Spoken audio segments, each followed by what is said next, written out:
There is a mountain of evidence before us now that shows all the ways in which Joe Biden was clearly working to trade favors while he was in positions of authority within the United States government in order to enrich his family.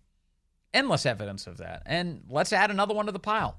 America First Legal has brand new information that they've uncovered by way of a lawsuit. They've been going after this information for years. The Deputy Director of Investigations for America First Legal, John Zadrozny, joins us now with the update. John, good to have you with us, sir. Hey, Vince, thanks for having me on. Tell me about these emails. You've come upon some number of emails. What have you learned? So here's the latest on this.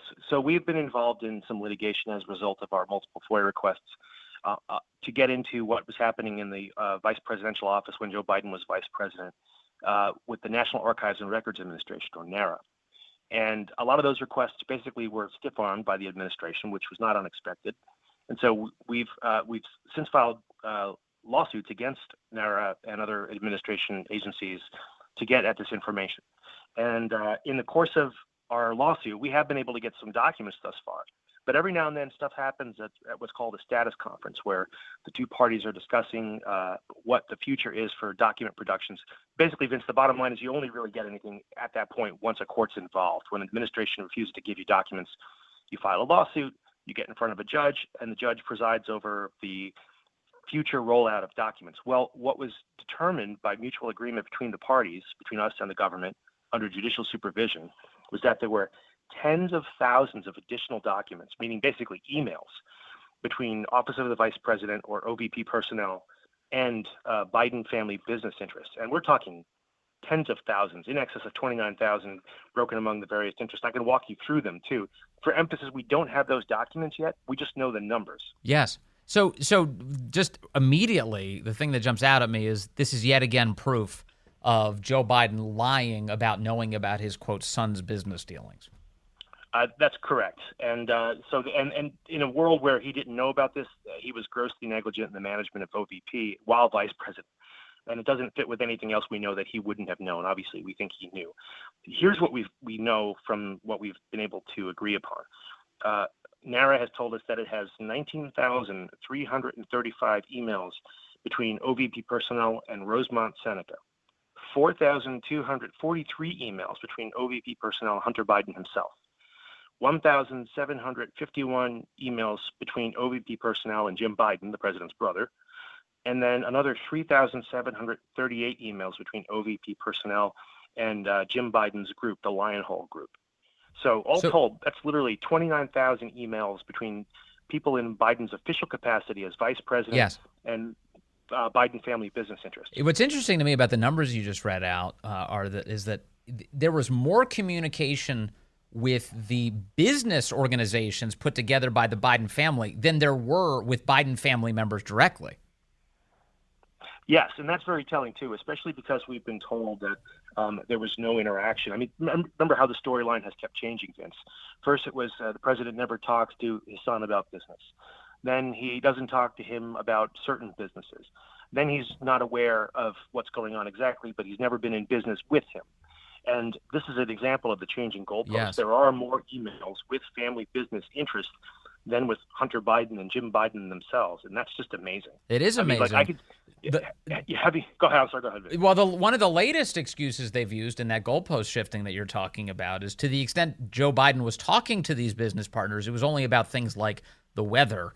I'm looking at 19,335 emails, according to your findings, with Rosemont Seneca. This is the investment firm where Hunter Biden, Devin Archer, and John Kerry's stepson, Chris Hines, they put this together. They're apparently on 19,335 emails with Joe Biden's vice presidential office. My guess is that is not 20,000 emails about the weather. No, I mean, they'll probably blame climate change, but I'm willing to bet it's not about the weather. And, what's really interesting here, too, is I was just trying to think, like, back in my day as a federal employee, I can probably count on two hands the number of times I emailed a family member something from my work account. Now, that's not necessarily typical of federal workers, but I'm just saying the sheer volume here begs some questions about exactly what was going on. Was this the full-time job of OVP staff to manage Hunter Biden's and the big guy's business interests? So what you're referring to is not just emails directly from Joe Biden to any of these people, although I presume it could include that, but these are the staff members of the vice president's office. So the Biden family must have felt like they were that the staff worked for the family. That's correct, Vince, and I think that's definitely the big guy's posture. Probably has been for a very long time. To be clear, these are just emails that the office of the vice president, or OVP, and someone in that office had with those entities or individuals. Now, were one of the pseudonyms that Joe Biden's email accounts were they involved in these Yes. emails? We don't know who was sending the email, who was receiving the email, who was CC'd. We don't know any of that. Well, we don't know what kind of attachments there are. We just know these emails exist. I've got good friends who I can tell you with assurance that over the years of our relationships, I have not sent 20,000 emails to them. I have not. We have not been on 20,000 email exchanges with some of my closest friends. That's just true. So this suggests to me, John Zadrozny, that it might be that the vice president's office was putting these business partners on some sort of routine dispatch. 20,000 emails is a lot. That's like a daily newsletter where you're sending a daily report on what's going on inside of the vice president's office. Yeah, that's a good point, Vince. I would suspect it's some mix of, daily emails on certain topics, outreach on something that's on fire here and there, transactional information, and how to respond to it. And keep in mind, too, this dovetails with what we do know, because we have AFL has actually already received documents as a result of previous requests by NARA that showed basically OVP was already running as a full-time PR firm on behalf of Hunter Biden, partly in conjunction with his service for Burisma, but not exclusive, meaning that basically OVP was already working for the Biden family, whether they would admit it or not, that there was a full-time operation. So add to those relative handful of emails that we received to this massive volume of emails that we have not received. And I think there's a lot more there, and hopefully we get to see them and share them with the public soon. Yeah, that'd be fantastic. Where does this go next? Is it just the constant battle to find out what's underneath all of this?